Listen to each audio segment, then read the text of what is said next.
Setiawan, mahasiswa jurusan Ilmu Pemerintahan Universitas Islam Negeri Sultan Saifuddin Jambi.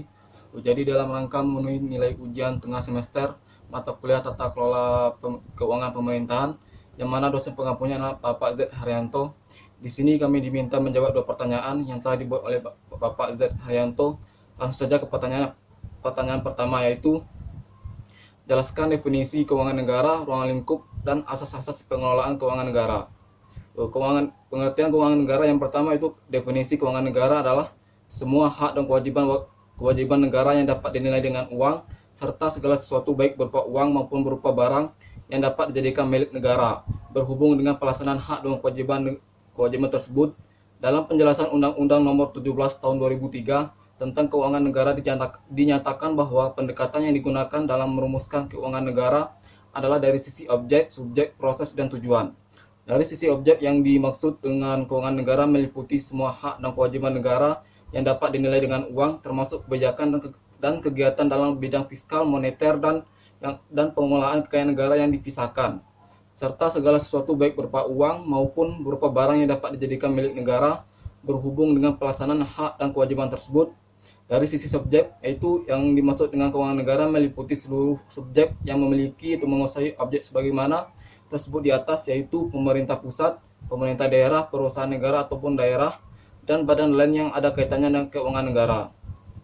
Selanjutnya dari sisi proses, yaitu keuangan negara mencakup seluruh rangkaian kegiatan yang berkaitan dengan pengelolaan objek sebagaimana tersebut di atas, mulai dari perumusan kebijakan dan pengambilan keputusan sampai dengan pertanggungjawaban. Yang selanjutnya dari sisi tujuan, yaitu keuangan negara meliputi seluruh kebijakan, kegiatan, dan hubungan hukum yang diterima yang berkaitan dengan pemilikan dan atau penguasaan objek sebagaimana tersebut di atas dalam rangka penyelenggaraan pemerintah negara. Yang selanjutnya berdasarkan pengertian keuangan negara dengan pendekatan objek, terlihat bahwa hak dan kewajiban negara yang dapat dinilai dengan uang diperluas cakupannya, yaitu termasuk kebijakan dan kegiatan dalam bidang fiskal, moneter, dan pengelolaan kekayaan negara yang dipisahkan. Selanjutnya ruang lingkup pengelolaan keuangan negara yang pertama adalah hak negara untuk memungut pajak, mengeluarkan dan mengedarkan uang, dan melakukan pinjaman. Yang selanjutnya kewajiban negara untuk menyelenggarakan tugas layanan umum pemerintah negara dan membayar tagihan pihak ketiga. Yang selanjutnya penerimaan negara, penerimaan daerah, dan pengeluaran daerah. Yang selanjutnya kekayaan negara atau kekayaan daerah yang dikelola sendiri atau oleh pihak lain berupa uang, surat berharga, piutang, barang, serta hak lain yang dapat dinilai dengan uang, termasuk kekayaan yang dipisahkan pada perusahaan negara atau perusahaan daerah. Yang selanjutnya kekayaan pihak lain yang dikuasai oleh pemerintah dalam rangka penyelenggaraan tugas pemerintah dan atau kepentingan umum. Yang selanjutnya kekayaan pihak lain yang diperoleh dengan menggunakan fasilitas yang diberikan pemerintah. Yang selanjutnya kekayaan pihak lain sebagaimana dimaksud meliputi kekayaan yang dikelola oleh orang atau badan lain berdasarkan kebijakan pemerintah, yayasan-yayasan di lingkungan kementerian negara atau lembaga atau perusahaan negara maupun daerah. Asas-asas pengelolaan keuangan negara yang pertama adalah asas tahunan, memberikan persyaratan bahwa anggaran negara dibuat secara tahunan yang harus mendapat persetujuan dari Badan Legislatif atau DPR. Yang kedua adalah asas universalitas atau kelengkapan, memberikan batasan bahwa tidak diperkenankan terjadinya percampuran antara penerimaan negara dan pengeluaran negara. Yang selanjutnya asas kesatuan, yaitu mempertahankan hak budget dari Dewan secara lengkap, berarti semua pengeluaran harus tercantum dalam anggaran.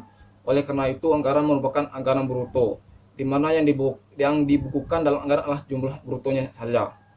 Yang selanjutnya, asas spesialitas, yaitu mensyaratkan bahwa jenis pengeluaran dimuat dalam mata anggaran tertentu atau tersendiri, dan diselenggarakan secara konsisten baik secara kualitatif maupun kuantitatif. Secara kuantitatif artinya jumlah yang telah ditetapkan dalam mata anggaran tertentu merupakan batas tertinggi dan tidak boleh dilampaui. Secara kualitatif berarti penggunaan anggaran hanya dibenarkan untuk mata anggaran yang telah ditentukan. Selanjutnya yaitu asas akuntabilitas, itu berorientasi pada hasil, mengandung makna bahwa setiap pengguna anggaran wajib menjawab dan menerangkan kinerja organisasi atau keberhasilan atau kegagalan suatu program yang menjadi tanggung jawabnya. Yang selanjutnya adalah asas profesionalitas, yaitu mengharuskan pengelolaan keuangan negara ditangani oleh tenaga yang profesional. Yang selanjutnya asas proporsionalitas, yaitu pengalokasian anggaran dilaksanakan secara proporsional pada fungsi-fungsi kementerian atau lembaga sesuai dengan tingkat prioritas dan tujuan yang ingin dicapai. Selanjutnya, asas keterbukaan dalam pengelolaan keuangan negara mewajibkan adanya keterbukaan dalam pembahasan penetapan dan perhitungan anggaran serta hasil pengawasan oleh lembaga audit yang independen. Yang selanjutnya itu asas pemeriksaan keuangan, badan pemeriksa yang bebas dan mandiri, memberi kewenangan lebih besar pada badan pemeriksa keuangan untuk melaksanakan pemeriksaan atas pengelolaan keuangan negara secara objektif dan independen.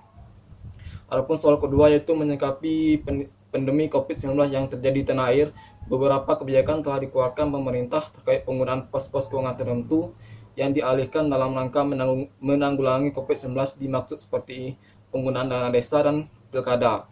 Misalnya menurut saudara, sudah tepatkah kebijakan dan langkah yang diambil pemerintah dimaksud dalam perspektif penggunaan keuangan negara? Jelaskan. Saya sangat setuju apabila dana desa dan dana pilkada digunakan dalam penanganan penyebaran dan mengantisipasi virus corona.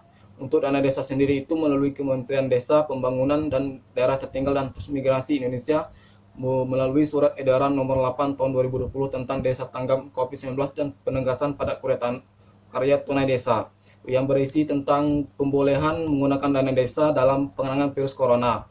Dengan adanya surat edaran tersebut diharapkan di setiap desa mampu mengelolanya dengan baik, memanfaatkan dana desa dengan seoptimalnya mungkin serta dapat mengantisipasi penyebaran virus tersebut. Surat edaran ini bisa dijadikan panduan bagi kepala desa dalam memanfaatkan dana desa mereka masing-masing. Sedangkan untuk penggunaan dana pilkada, sebagaimana kita ketahui bahwa hasil rapat Komisi 2 DPR RI dengan Menteri Dalam Negeri, KPU, Bawaslu, serta Dewan Penyelenggara Pemilu bahwa pilkada 2020 ditunda sampai waktu yang belum ditentukan. Sedangkan dana yang dianggarkan pada pemilu tahun ini diperkirakan lebih dari 15 triliun rupiah. Maka apabila pemilu ini ditunda pada tahun ini, pemerintah bisa memanfaatkan dana tersebut untuk penanganan virus corona yang saat ini melanda di Indonesia. Sedangkan menurut perspektif pengelolaan keuangan negara, boleh saja dilakukan, namun harus ada laporan pertanggungjawaban dari penggunaan dana tersebut dan pemanfaatannya pun harus optimal, efisien, serta jujur. Demikianlah penjelasan dari saya mengenai dua pertanyaan semoga bisa dipahami dan bermanfaat bagi kita semua. Sekian dan terima kasih. Wassalamualaikum warahmatullahi wabarakatuh.